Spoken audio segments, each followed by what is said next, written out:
Hey, welcome to the first episode of Drinking Buddies. This is your boy Tom Summerboat, This is Mort Weatherman. and we are here to talk about things that no one cares about. No one cares about. Brought to you by 5 Yuenglings, and if we're lucky, I'll find that Chipotle cup of Coke and liquor I lost. Didn't know it was missing. Nope.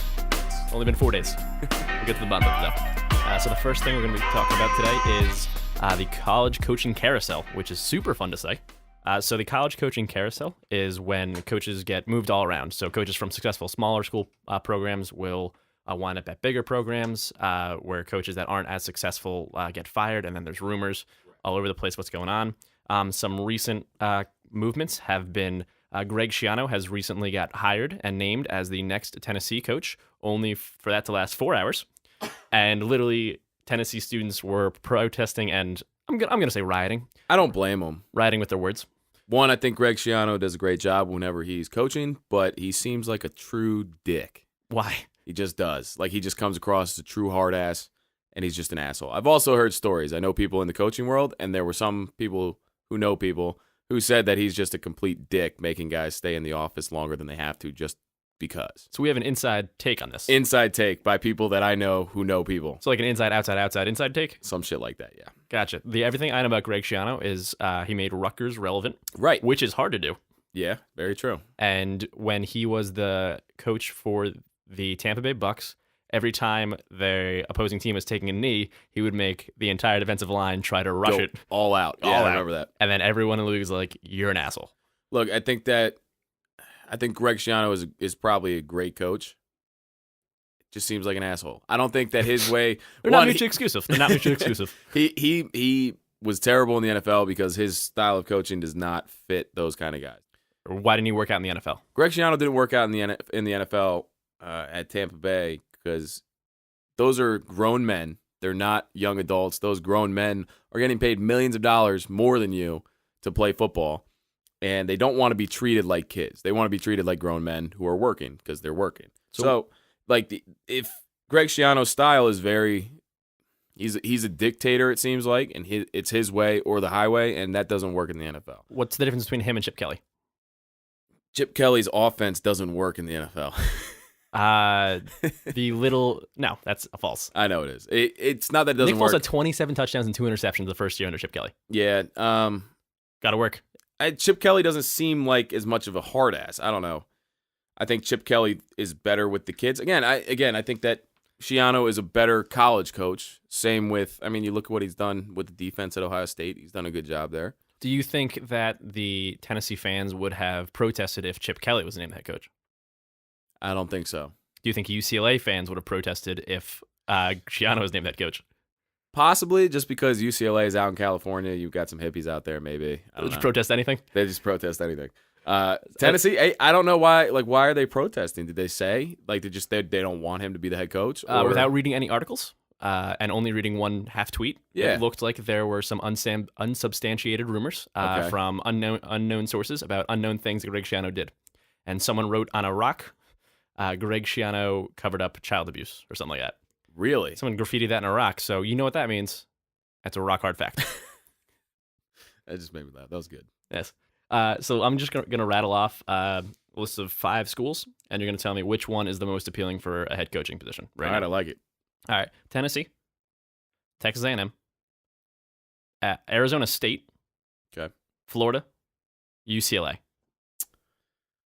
Florida is very appealing. I think Florida and Tennessee top that list for me. I know you're going to say Texas A&M is up there. Florida has tradition down there. It's in the SEC, and it has tradition. Georgia, capital of the world. It has tradition of being successful. So Texas A&M doesn't have the tradition. Tennessee was great back in the 90s. Texas A&M has tradition, dude. They just sucked for the past couple of years. But they don't. I don't know.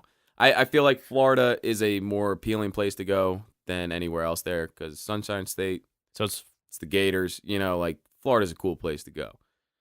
Tennessee. Is it because of the hand motions? Is it because you can go? Yeah. I talk with my hands, bro. Fuck you. No, I'm just saying the Florida Gator. Oh, yeah. That's why. The actual just gator. So you can do that. Press conferences, no one will think you're crazy. Yeah. Grown man just doing the 2-arm motion, making a gator. I think that Tennessee is cool because they had tradition. They haven't been relevant in a while. If you want to bring a team back from the abyss, I guess, Tennessee's a team that you can go there, you can start pulling kids back in, and you turn that team into something special.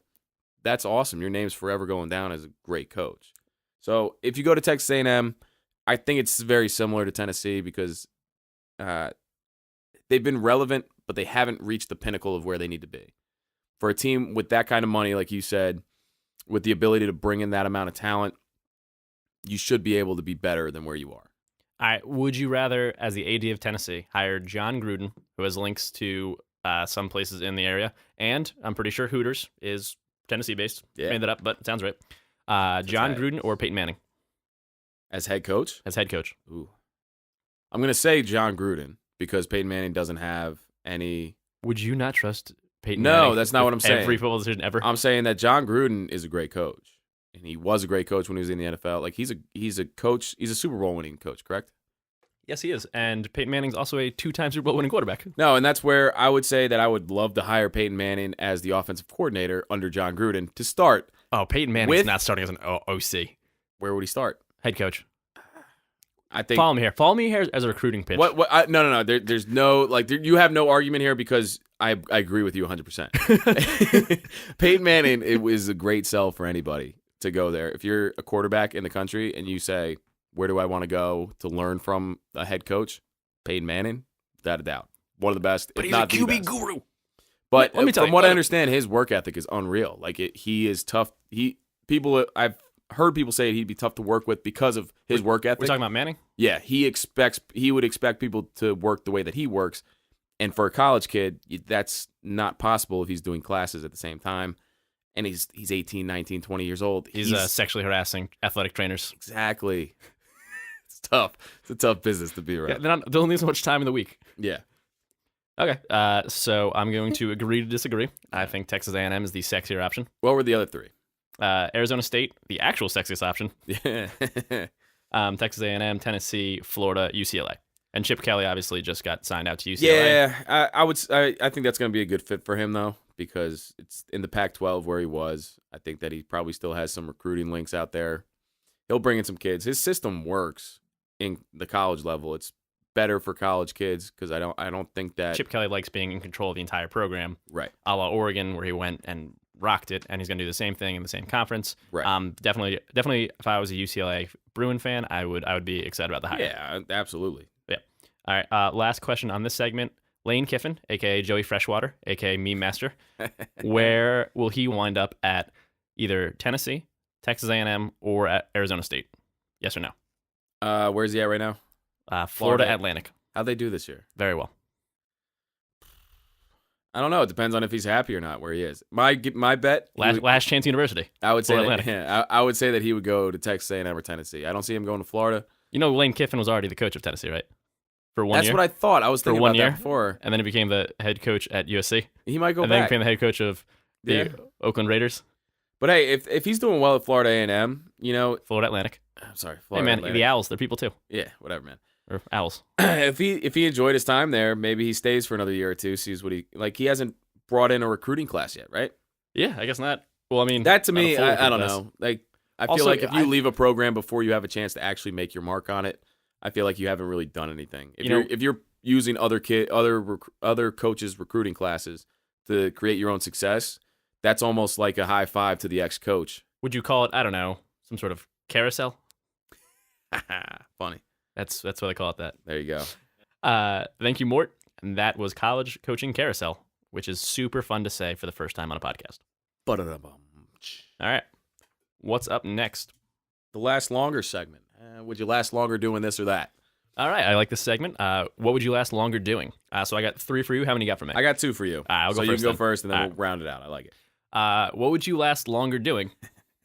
A professional at bat versus Justin Verlander, Okay. or getting head from his wife, Kate Upton. Oh, wow. Good thing we know Justin Verlander isn't listening to this. Not a friend of the show. Well, and I gotta, how good do you think on a scale of 1 to 10, Kate Upton is a given head? I think there's a chance. I'm not saying definitely, but if there's a chance that if you're that gorgeous your entire life that you've never Given a blowjob. Never given a blowjob. I agree with you. Like, that's why I'm saying you got to give me a rating scale right now. 10. She's probably a 10 though. All right. See, and does that count? The at bat, does it count? Can I take a timeout? Step It's out of from the box. the time you step into the box to the time the at bat's over. So can I take a timeout every once in a while to get out of the box? Maximum one timeout. Readjust my swing because my swing is going to work. Yeah, just pretend yourself. All right. I'm gonna say I probably last longer at an at bat with Justin Verlander. Justin Verlander, just because you look down and it's Kate Upton. Wow. Yeah. Yeah. So I think I last longer with Kate Upton because it's gonna take him 3 pitches, and if he's fucking around, it's 45 seconds maybe. That's and true too. Yeah. And I don't know. You can there last, are methods. You can last longer. Yeah. Plus, you might suck. That's true too. All right, respectable. All right, so my first one. Would you last longer fighting Conor McGregor in a boxing match or Floyd Mayweather in an MMA match? Which one are you allowed to run around more? Like just not, either. No, like run? Probably the cage. Can you jump on the cage? I think so, but I don't know how long you're allowed to stay up there. And if you jump on the cage, they can probably electrocute you. Yeah, it's probably wired. Let's see. Floyd lasted, and you're similar in build and weight. I would assume. We think when you look at me, you think McGregor. But I'm pitting you against them in their weakest fighting style. Yeah, their weakest. Yeah. Well, Floyd Mayweather, he can't do what they do in that. I'm gonna go. I'm not even flexible. I'm gonna go with I'd last longer against McGregor in a boxing match. In a boxing match, because there's a chance that he doesn't kill me on the first punch. Right. But in MMA, you're allowed to punch and kick and literally just one shot of Floyd. Actually, Floyd Mayweather's never knocked a guy out, right? Right. I changed my answer. I'd last longer against Floyd Mayweather. Because the other thing you could do is just go the opposite, just run around, not run. Just keep kicking the shins. Just start tackling them. Because if you go to the ground, you can tackle. I'll give you a 50-50 shot right there. Because I don't know, Mayweather doesn't have the power. I don't know. He might suck on the ground. He might not be able to put you in a headlock, and then you might go in there and just all of a sudden break his arm by accident and win the fight. By accident. I'm just saying 50-50 on the ground. Yeah, he could just I could have strong bones. I don't know. There you go. You have no idea. Just break his tibia. He'd probably still win the fight. That would be my answer with a boxer in the MMA ring. All right, cool. Number 2 is a little bit similar. What would you last longer doing? A Colosseum battle versus a lion. Oh, shit. So we're thinking ancient Rome's Colosseum. Gotcha. Or would you last longer in an Italian spelling bee? Oh, shit. Do I have armor on in the Colosseum? No. I have no armor. No, you have a leather pad. You have nothing more than the gladiators have. Also, you have weapons, but they're far away. Do I have a helmet? Yes. All right, then I last longer. Leather helmet. I last longer in a fight with lions than I do in an Italian spelling bee. You have that little faith? Give me an Italian word right now. Off the top of your head. Bone. Bone? Yeah. B-O-N-E? I'm not sure. It sounds right, though.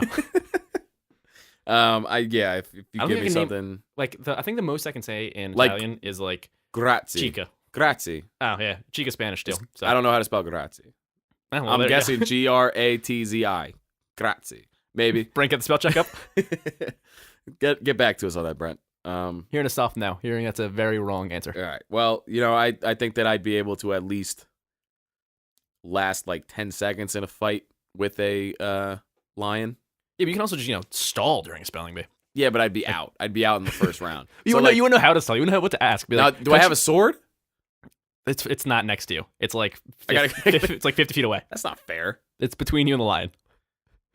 Oh, it's between me and the lion. So if you get by the lion, well, maybe the lion is I don't feel like killing him yet. Right? Maybe the lion decides to toy with me a little bit. That'd be awesome because then I would definitely last longer. So we're going lion over Italian spelling bee. Yeah. That's probably true both ways. Yeah. Because also, the lion could take a minute and a half to kill you. Let's just say I'm physically more able to do things than mentally. All right? I'm not the smartest guy in the world. I'm somewhat athletic. I'd be okay for the 30 seconds until I'm dead. I'd be great entertainment for the gladiator crowd. Would you last longer? No, they hated it when people didn't last long. Oh, really? I'm pretty sure. Well, I'd be entertaining for that 30 seconds. Would you last longer in an Italian spelling bee or having sex with Kate Upton? Yeah. Kate Upton. You'd last longer with Kate Upton? Dude, I'm out in the first round with the spelling bee. All right? You're not out in the first 10 seconds with Kate Upton? No, I wouldn't be 2 pumps. No, I'd be able to last. I don't know. 3 pumps. All right, let's move on. Next one. Okay, this is one for you. Do you last longer out swimming a shark in Oh. open water I'm not a good swimmer. or having sex with Emma Watson? Who, by the way, is single now. She just broke up with her boyfriend. So now it's time to make my move. Just saying there's a chance. I would last longer. Actually, I would last longer having sex with Emma Watson, not because I can last long with Emma Watson, but because I would die so quickly with a shark. Random note: during after prom, like senior week, that's the sound of Yuengling, our sponsor. We'd like to thank our sponsor Yuengling for that crack. The original amber beer. Oh, America's oldest brewery, Yuengling. Brent, So cut to the commercial. Brent, play it. So I would last longer with Emma Watson than swimming against a shark because I would legitimately be able to swim 50 feet before I would get exhausted. I can barely swim. Okay. So one time during senior week, basically after prom of senior year of high school, my friend and I were swimming out to like this big old raft thingy. It was a trampoline in the middle of a bay, and we made it about 100 feet. And I was like, dude, I can't make it. And then I swam on his back. That's when you got a breaststroke, man. And then we found out that we could stand there Oh, nice. and walked over. And then I walked back because I'm that That's bad. actually pretty funny. Yep. All right. And my last one for you. What would you last longer doing? So I thought long and hard about this one. Would you last longer in a playoff golf round against Rory McIlroy? Okay. Okay. So you got to factor in that you hit the ball, then you got to go to where you hit it, and then go to the hole. And you're saying, would I last the round? Nope. No. It's a playoff. So whoever gets the lower score, you're out first. Or would you last longer in a tennis set versus the 1,000th rated women's tennis professional, according to WTA Tennis? Oh, what do you want to know about her? She is 22 years old. Now, are you asking, would I last an entire match? So you play up to 6 games? Yeah. Yeah. No. That's men's. No. Women's is best out of 3, I think. Best out of 3, I thought. One set. I'm saying one set. Oh, one set. Yep. 22-year-old Oh. Aldija Sujiadi out of Indonesia. I'm going to say that She's been in three tournaments. I last longer in the golf round against McIlroy? Rory McIlroy. Why's that? Because it takes time. Where with tennis, I'm not going to go past. I might hit back maybe one shot. You have to serve, too. That's the thing. That's my one shot back. I hit a serve and it goes over the net, and then I miss the next one coming over. Her serves are probably coming in at 90 miles an hour. I'm not getting that. I think it's a little slower than that. But the game is going to go quick. That set, is it a set or a game? Set. So a game you go 15, 30, 40, game over, and a set is 6 games. Oh, you're saying this. Oh, shit. A game can take I still say a that. Yeah. Because it's going to be quick. That's where with Rory McIlroy, he still has to make it. Let's say it's a par 4. Let's say he's having an off day. He hits it par, 4 shots. That takes time, and he's walking. He's not on a cart. If we have golf carts, it's over. I lose that one pretty quick. Yeah, you're walking. So I'm going to say that I last longer in a Rory McIlroy playoff than I do against the 1,000th ranked woman in the world. I agree with you because he has to wait for me to hit my second shot, and that is going far away in the wrong direction. And that'll be my only saving grace. It's getting sliced really far to the right. Absolutely. All right, on to the next segment.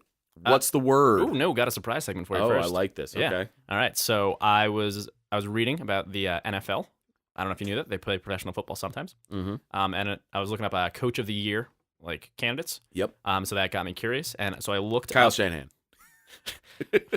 I wish. Go ahead. The 1 in Niners. So the 1 in Niners, is that what their nickname is? 1 in 10 Niners. 1 in Teners. For 1 week, they were the 1 in Niners. So I looked up the Coach of the Years from 2009 to last year, and I was wondering if you could name a single one of them. From 2009. 2009, 10, 11, 12, 13, 14, 15, and 16. And Coaches of the Year? Yep, name one Coach of the Year. AP Coach of the Year. Jim Harbaugh. What year? 2011 or 12. Yeah, good job. Jim Harbaugh, 2011. Yeah. Is that the only one you can name? Mike McCarthy? Nope. Bill Belichick. Sadly, yeah. He was on in 2010. He got the fucking... Why sadly? Why the fuck should he get it? Yeah, they were 18-0, right? And then they lost. No, that wasn't even that year. That was 3 years after that. I don't know. Bill Belichick is like the coach of the millennium. Yeah, so like his expectations should be fucking high. Yeah, well, not the APs. Like the APs, I mean. You know who won it last year? John Harbaugh definitely won it one year. Nope. No? No. Bruce Arians and Ron Rivera alternated 2012 through 15. Bruce Arians, Ron Rivera, Bruce Arians, Ron Rivera. And they were both with the Cardinals and the Panthers the entire time? No, Bruce Arians, he got it with the Colts. Oh, that's right. Because he stood in for Chuck Pagano, which was a great idea. And then last year was Jason Garrett. Okay. Which, looking back, is just funny. Yeah. Because they suck. I tried to argue with somebody that Ezekiel Elliott didn't have the impact that everybody thought he did. I was totally wrong. I looked at the stats, and I was like, this whole year, like when he was playing, there was like 1 or 2 bad games, and then the rest of them were like legit teams that he just ran all over. So Jason Garrett, is he a good coach, or does he have Ezekiel Elliott? It was last year, so he had Ezekiel Elliott and Dak Prescott in the rookie years. Yeah. Yeah, the leading rusher and the rookie of the year, and they're 2 different people. Yeah. That's kind of wild. Yeah, and they've fallen off so far, and it's glorious. That's right. So this next one, let's go. Who's the boss? Who's the boss?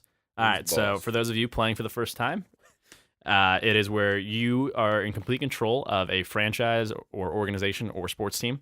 As of this moment. As of this moment. So we're going to throw out some teams, and then we're going to say what our next move right now is. Number one move. You come in there, number one move. As the new general manager or owner, whatever it is we say. All right, hit me. New York team, Jets. First thing I'd do would be to change the team name to Plains. I feel like it suits them more. The New York Plains? The New York Plains. Think about Great Plains. Do you change the colors? No, keep them. I can only change do one the logo? Yes, I make it instead of a jet a plane. People can relate more. I feel like they'd get a bigger fan base. Like, how many jets have you been on? How many planes have you been on? Sure, man. And I feel like that just is the proponent. That is the catalyst that brings the team to prominence. Okay. And then literally, like, this is the team. Enough, this is the team plane. Plane face. There you go. All right. So sticking on the NFL for you, first thing you do day one for the Cleveland Browns.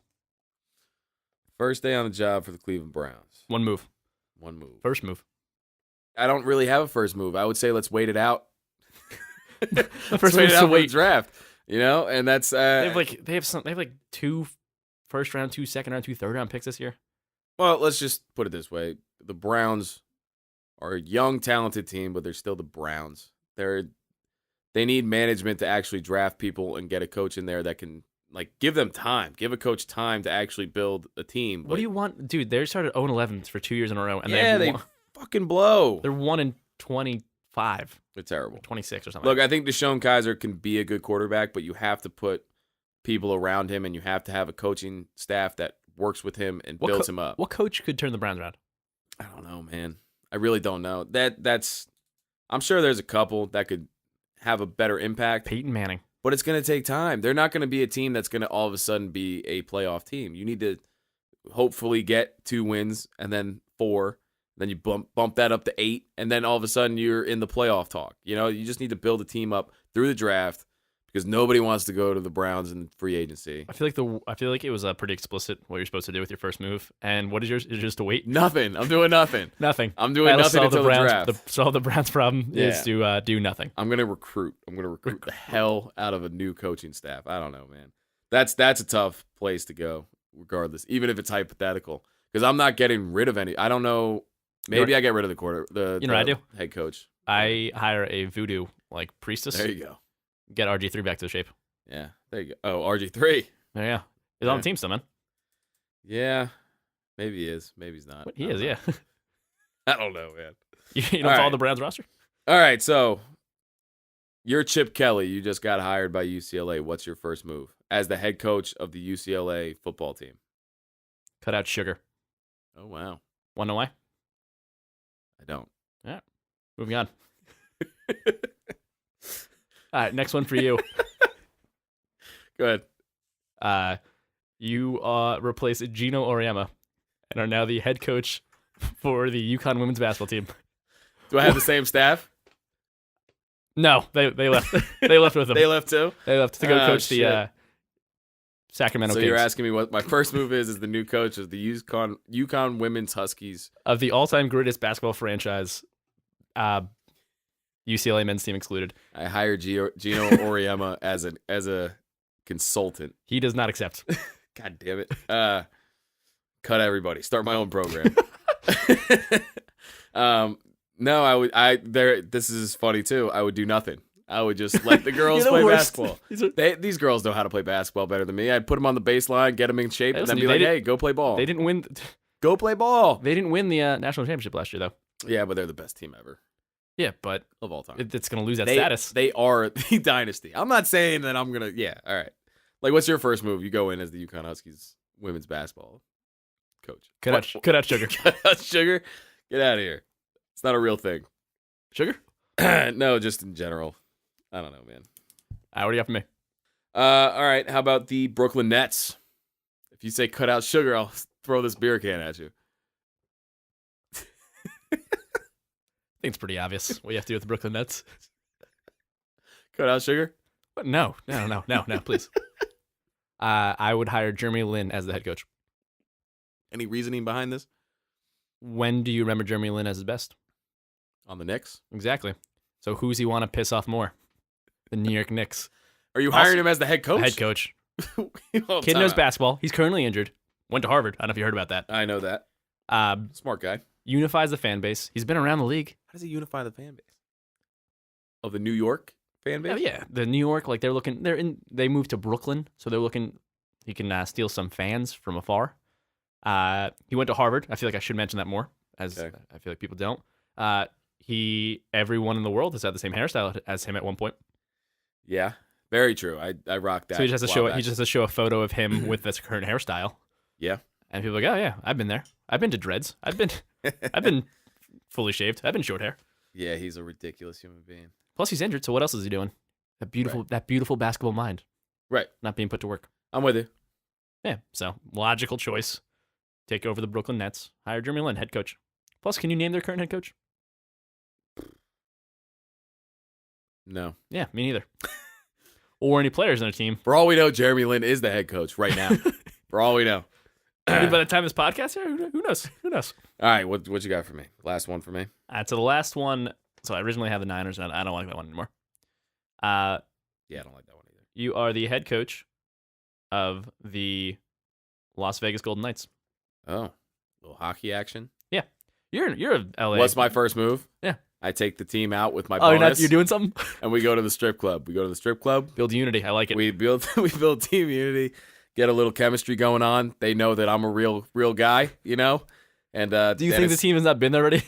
as soon as the game starts, they realize that I don't know shit about hockey, and they're on their own. So at least they'll like me as a human being. Just chemistry. That's all you need. That's all you need. Just build chemistry. Coach, what do we do? I don't know, man. Just remember that time that Tiffany was giving the lap dance? Think back. All right, cool. And thank you for bearing with us. That was Who's the Boss? And we'll move on to our penultimate, my favorite word, penultimate segment. Again, brought to you by 5 Yuenglings and a lost can of Chipotle, Coke, and liquor. Yeah. This segment is called Outlandish Predictions, where we just give our predictions of things that we think are crazy that might actually happen. And Matt, you want to start? You want me to start? How many you got? I got 2. All right, so I'll start. I got 3. Yeah. One of us did better in school. Yeah. You can guess who it was. I cut corners. So my number 1 prediction, pretty crazy, is that we will go a full conference championship game in NCAA football this weekend without every fan on every fucking team bitching at the refs that they're the worst refs they've ever seen. It's pretty crazy. It is. It's actually totally outlandish. So of the message boards that I've been on in the past couple days, yeah, literally every game is just nonstop people bitching. Like, these are the worst refs I've ever seen. Are you fucking kidding me? Like, dude, would they get these out of the blind area? Because they weren't that creative with the comments. Know what I'm tired of? Is SportsCenter putting up the sad fans of college football every week. Surrender Cobra? Yeah, like it was funny when you first did it, and then you did like the whole thing on ESPN Surrender wouldn't Cobra. run something into the ground. SportsCenter, come on, let's go. Like let's keep it moving with material. It gets old after a while. The worst. The worst. So that's my first Atlantic prediction, is that people will have rational thoughts about the referees. That's pretty outlandish. All right, my new outlandish prediction.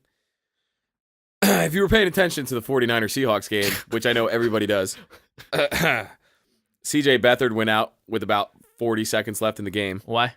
He got hurt. He walked off under his own power. Good for him. Oh, he got hurt. Yeah. Okay. Jimmy Garoppolo comes in, runs 3 plays. 2 for 2, 19 yards. Fourth down conversion. Runs for 4 yards on his first play. Whoop. Gets the team back on the line. Like it. Throws. Guy gets out of bounds. They get back on the ball. He might not have gotten out of bounds. Get back on the ball. He throws for a touchdown. 2 for 2, 19 yards and a touchdown. And it didn't mean shit, but it was a moral victory. My outlandish prediction is that Jimmy Garoppolo starts for the next 5 games, which is the rest of the year. He wins 4 of them, and we are considering him the franchise quarterback that we have been so desperately looking for. So who do the Niners have next week? They play the Bears. Win. They think If Jimmy Garoppolo is starting, if CJ Beathard's in, we're going to lose out. All right. Sure. Mitch Trubisky. Don't want to see him at a bar. So then the next week they have the Houston Texans. Win. Yeah, the Texans defense. Tom Savage isn't going to do shit. Niners defense is fairly okay. All right. Sure. Then they're playing Marcus Mariota and the Tennessee Titans. Win. So there we go. We're 3-0 right now with Jimmy Garoppolo under center. Then the Niners have the pleasure of playing the Jacksonville Jaguars. Win. Did you see Blake Bortles play today? Yeah, he ran for a touchdown. You remember 2 touchdowns? 2 touchdowns because he can't throw the ball. The number 1 defense. 4-0. Let's go. Who's the last one? The Rams. We'll lose to the Rams. As much as I hate to say that, last time we had Brian Hoyer and we went 41-39. We lost to you guys. Yeah. Bullshit. Brian fucking Hoyer. What a fucking bum. Garoppolo would have taken you over the top. Yeah. All right, so on to your next outlandish predictions. 4-1 in the last 5 games under Jimmy Garoppolo's tenure.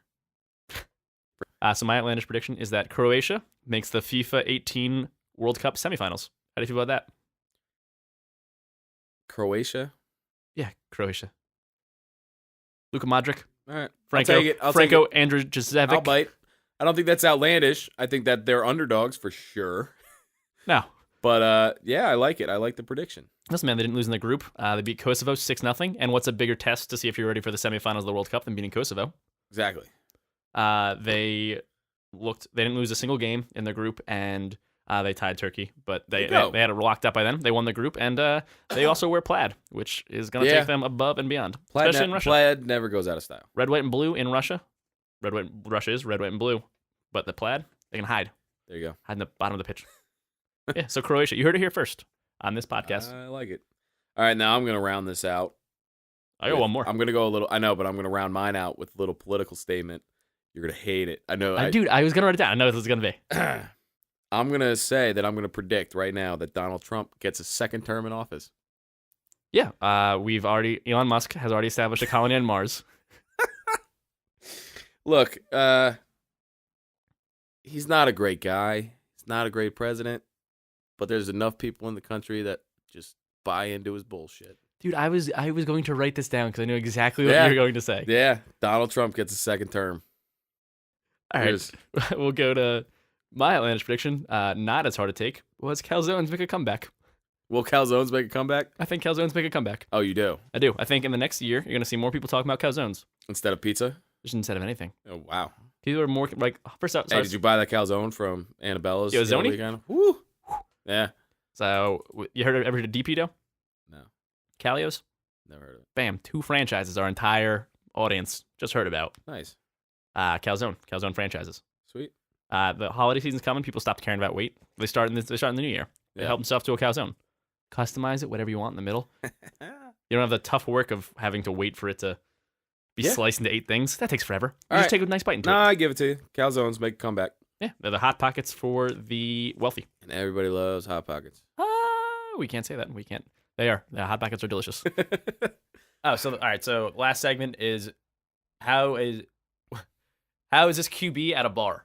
Oh, I like it. Ended on a high note. Okay. I got 3 QBs for me.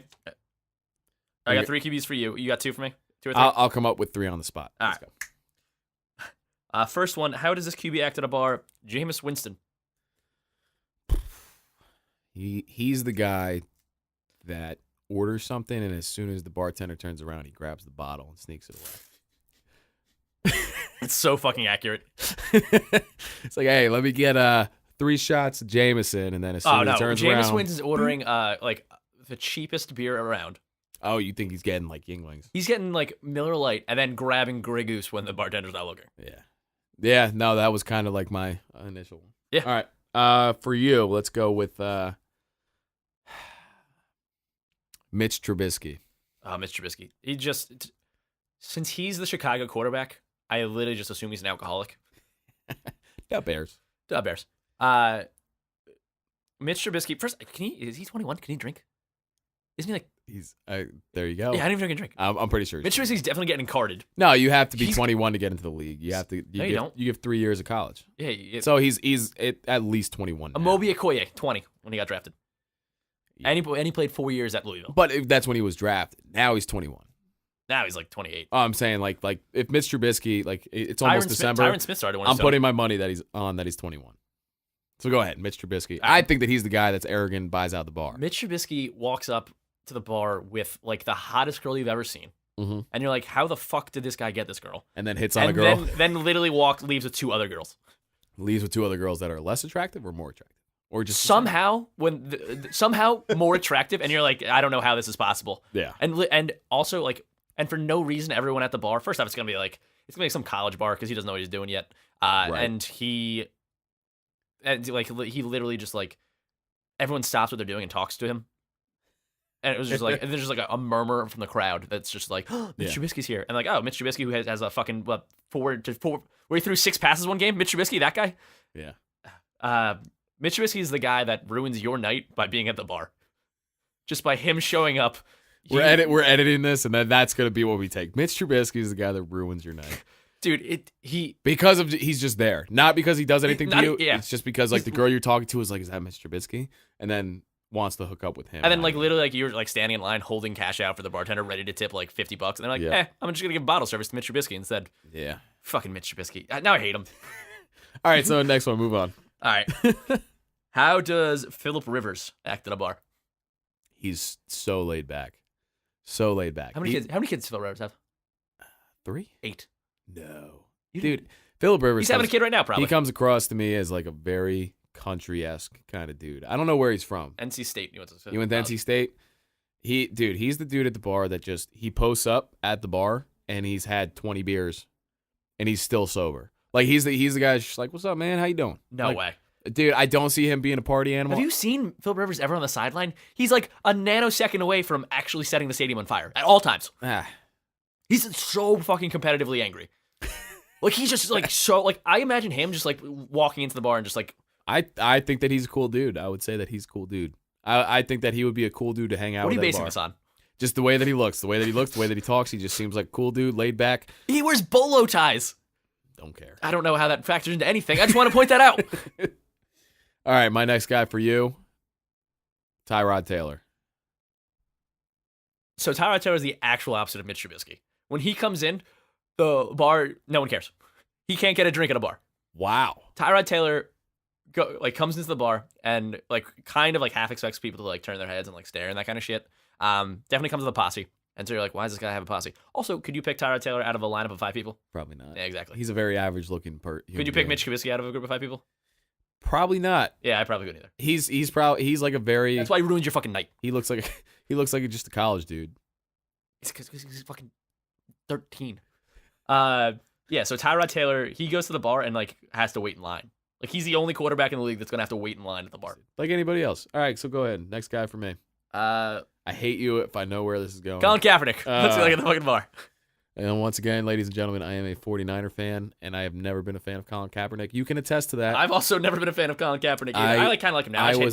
I was a huge Alex Smith fan. I think getting rid of him for Colin Kaepernick was one of the biggest mistakes they've made in the past 10 years. They've made a lot of mistakes in the last 10 years. You know where Colin Kaepernick got his fame from? Jim Harbaugh. You know why he played and Alex Smith didn't? Because he was fast. He got injured against the Rams. No, I know. You fucking dick. Without the Rams, nothing would have happened. Yeah, you're a fucking asshole. Way to love a team that's fucking dickheads to everybody else. Hey, no, dude, we're not gonna get into the whole Colin Kaepernick thing. What's he like at the bar? Huh? What's he like at the bar? He's an asshole. He's not invited. There you go. He's not invited. No, but if he's at the bar, he's the guy that's like Hey, he's GQ's Person of the Year. Citizen of the Year. Citizen of the Year. Fucking ridiculous. No, hey, look, I think that his cause is. No, what's he like at the bar? That's all I want to know. This is you trying to just put like so many thoughts you have into just one like sentence about him being at a bar, and you're like, no, he's like, he can't. He's not gonna be at the fucking bar. He's an asshole. He doesn't buy anybody else around. I think the complete opposite. All right, but keep going. I think that he is arrogant to the rest of the people. Like, he thinks that everybody should make a big deal. People should buy him drinks. So, Tyrod Taylor. Nah, we're not going any further with this. All right, you want one more from me? Yeah, sure. Sam Bradford. He gets injured on the way to the bar.